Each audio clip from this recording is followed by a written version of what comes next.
Level 1. You are 34 years old. You are sitting at your kitchen table on a Sunday afternoon. It's October.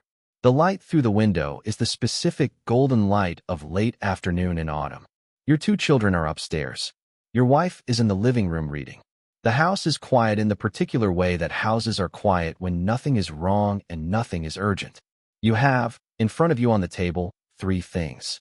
A coffee mug that is almost empty, a leather notebook that you bought yesterday, and a pen. You sold your company 8 months ago. The sale produced, after taxes, around $12 million. You have, since then, been figuring out what to do with the money. Your financial advisor has handled the immediate investments. Your accountant has handled the tax structures. Your attorney has handled the estate documents. All of these things have been done. None of them have answered the question that is sitting in front of you on this Sunday afternoon. The question is what you want the money to mean. You picked up the notebook yesterday because you realized, suddenly, that the question was actually a question. The $12 million is not a number that needs to be managed. The $12 million is the beginning of something. The something could be a comfortable life for you and your wife and your children, which would consume most of it within 30 years. Or the something could be the start of a family name that exists in 100 years. The choice is yours. The choice has to be made consciously, because if it is not made consciously, the first outcome is the default. You write, on the first page of the notebook, the names of your two children. Then you write the date. Then you write a sentence that takes you several minutes to compose. The sentence is what you want your children's grandchildren to inherit. The sentence, when you finish it, surprises you. You did not know, before you started writing, that you wanted anything specific for descendants who do not yet exist. You discover, in the writing, that you do. This is the first thing nobody tells you about building a dynasty. The first thing is that dynasties do not begin with money. Dynasties begin with the conscious decision to think beyond your own lifetime. The money is the vehicle. The thinking is the actual beginning. Most people who acquire significant wealth never make this decision. They make countless small decisions about their own comfort and their own children's comfort. They never sit down on a Sunday afternoon and write a sentence about what they want their great-grandchildren to inherit. You will, in the next 20 years, return to this notebook several hundred times. The sentence you wrote today will get refined, expanded, and eventually written into legal documents. The sentence is the beginning. The verb at level 1 is decide. Decide that you are building something larger than yourself. The deciding is the only thing that distinguishes a dynasty from a successful career. Level 2. You are 42. The trust documents are on your desk. The documents took 4 years to draft. The drafting was done in collaboration with a senior partner at a law firm that specializes in multi-generational wealth structures. The senior partner is 67. He has, over 40 years, structured trusts for approximately 300 families. He has watched, over those 4 decades, which structures survive and which dissolve. He knows things that you cannot learn from any book. You have, in the process of working with him, learned that there is an entire profession that exists specifically to structure the survival of family wealth across generations. The trust documents are several hundred pages long. The documents specify, in extraordinary detail, what will happen to the wealth across the next 4 generations. The documents define who can receive distributions and under what conditions. The documents define who can make decisions and what processes those decisions must follow. The documents define what the wealth can and cannot be used for. The documents are, in a real sense, the constitution of the family you are creating. The hardest part of drafting them was not the legal complexity. The hardest part was deciding what you wanted to constrain. You realized, during the drafting, that you were making decisions on behalf of people who do not exist. Your great-grandson, who will not be born for 50 years, is governed by clauses you wrote on a Tuesday morning in March. He will, when he turns 25, learn that his trust distributes income at a specific rate, with specific conditions that were determined by a man he never met. He may resent these constraints. He may appreciate them. He will, in any case, be shaped by them. This is the second thing nobody tells you about building a dynasty. The second thing is that the founder of a dynasty makes decisions, while alive, that constrain the choices of descendants who are not yet born. The constraints are not a bug. The constraints are the entire mechanism. Without the constraints, The wealth would dissolve within 2 or 3 generations through the accumulated choices of descendants who did not have to earn it. With the constraints, the wealth has a chance of persisting.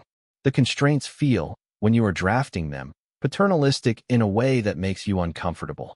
You are telling people you will never meet what they can and cannot do with money that came, originally, from your work.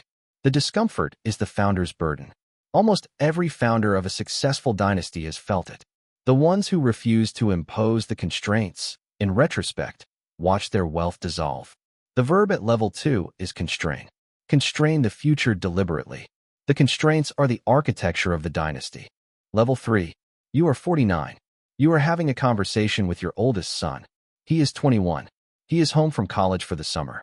You have, over the past 6 years, watched him grow into a young man who is, in most respects, similar to the young man you were at his age. He is intelligent. He is reasonably motivated. He is, in the ways that 21-year-olds are kind. He is also, you have realized over the last year, the most important variable in whether the dynasty you are building will continue past you. The conversation is happening on the back deck of the house. It is a Saturday evening.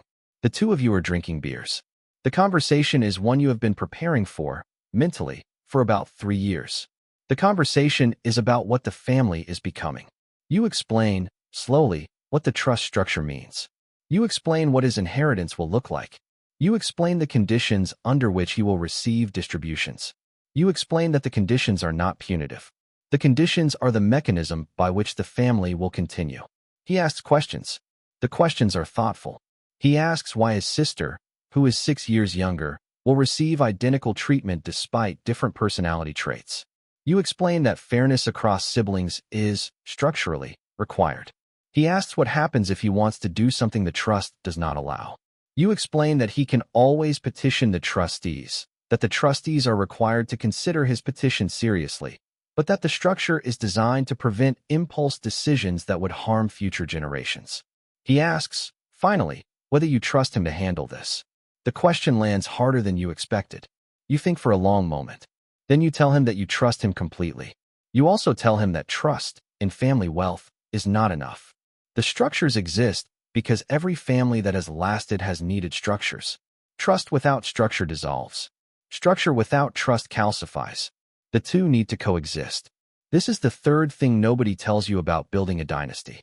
The third thing is that the founder must, at some specific moment, have the conversation with the next generation that explains what the family is becoming. The conversation cannot be delayed.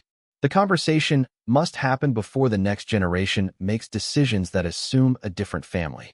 The conversation must be honest about both the privilege and the constraint. Most founders avoid this conversation. The avoidance is, almost always, the beginning of the end.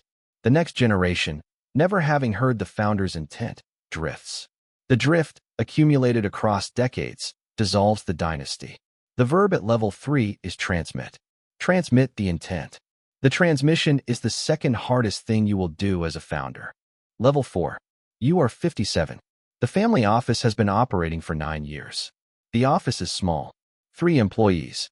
A chief investment officer who joined 6 years ago, an estate and trust specialist who joined 4 years ago, and an office manager who handles everything else.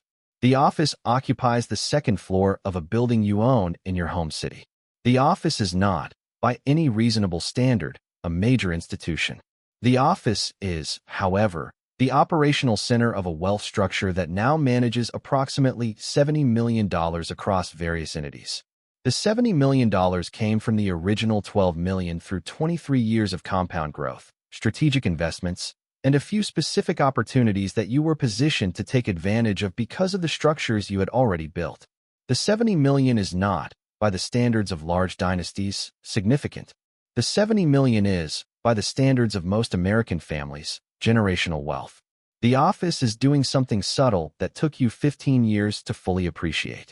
The office is institutionalizing your judgment. The chief investment officer, after 6 years, makes most of the investment decisions in the way you would make them. He has absorbed, through hundreds of conversations and thousands of small interactions, the principles that guide your approach to capital. The estate specialist has, through similar absorption, learned to draft documents that reflect your values. The office, in aggregate, has become a small institution that operates with your judgment encoded into its daily decisions. The encoding is what allows the dynasty to continue when you are no longer making decisions. This is the fourth thing nobody tells you about building a dynasty. The fourth thing is that the institutional infrastructure must be built while the founder is still alive and active. The infrastructure cannot be assembled after the founder is gone. The infrastructure requires the founder's daily presence to absorb the founder's judgment. By the time the founder dies, the infrastructure should be operating with such fidelity to his principles that the transition produces no meaningful disruption. Most founders die before this transition is complete. Their dynasties, structurally, survive a few years before drifting. The drift is the slow accumulation of decisions that the founder would not have made. The drift, eventually, becomes the new normal. The new normal is no longer the dynasty the founder built. The verb at level 4 is institutionalize. Institutionalize your judgment while you can. The institutionalizing is what survives you. Level 5. You are 64. Your grandchildren are now old enough to understand what the family is. You have 4 grandchildren. 3 from your son, 1 from your daughter. The oldest is 14. The youngest is 6. The 4 of them have grown up, from their earliest awareness, inside a family that has wealth. They have not, however, grown up inside a family that displays the wealth. The family has been deliberately understated. The grandchildren attend specific schools, but not the most prestigious schools. The grandchildren take family vacations, but not on yachts. The grandchildren are aware that their lives are comfortable, but they are not aware, in any detailed way, of how comfortable. This year, the oldest grandson asked his father, who is now your son who is 42 and increasingly involved in the family office, what the family actually is. The question was specific. He had heard, at school, references to other families that had something called a foundation or a trust. He wanted to know if his family had these things. Your son told him that yes, the family has these things, and that when he is older, he will learn what they are and what they mean. The conversation, when your son later described it to you, made you think about the difference between wealth and dynasty. Wealth is a quantity of resources. Dynasty is an awareness, across generations, that the family is something specific. The awareness has to be cultivated. The cultivation is, structurally, the work of the second and third generations. The founder establishes the institutions.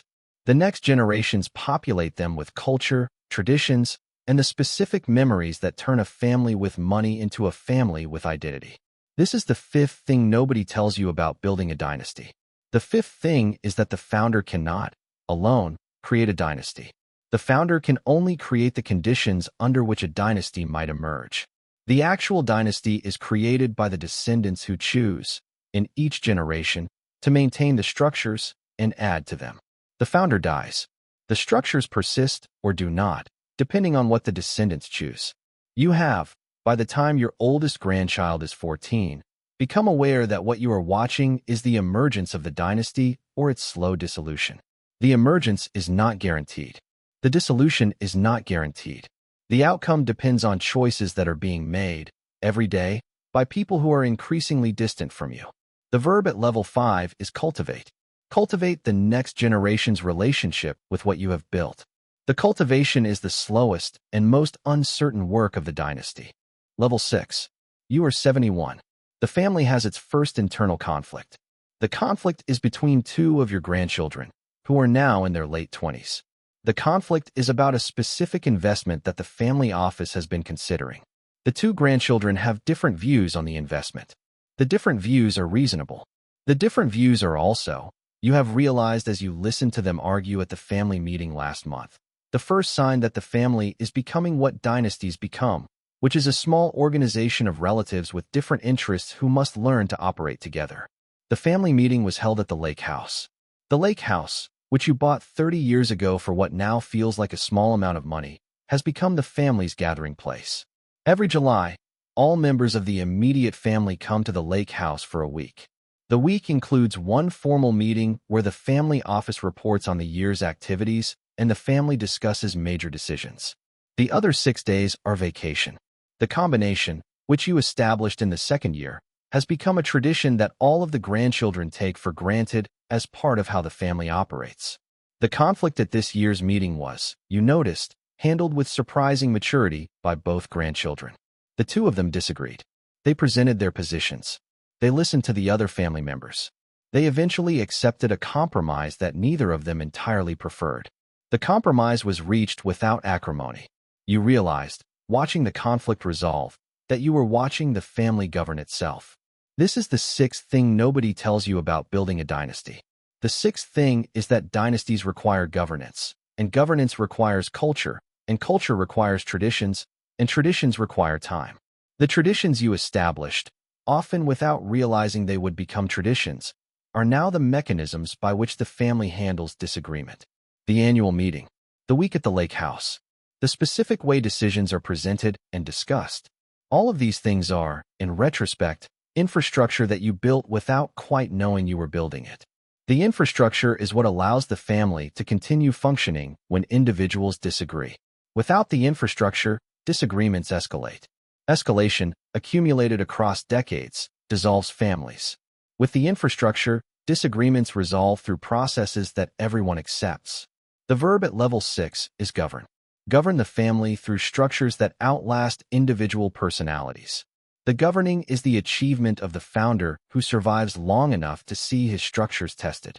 Level 7. You are 79. The dynasty is now in its third generation. Your grandchildren are in their 30s.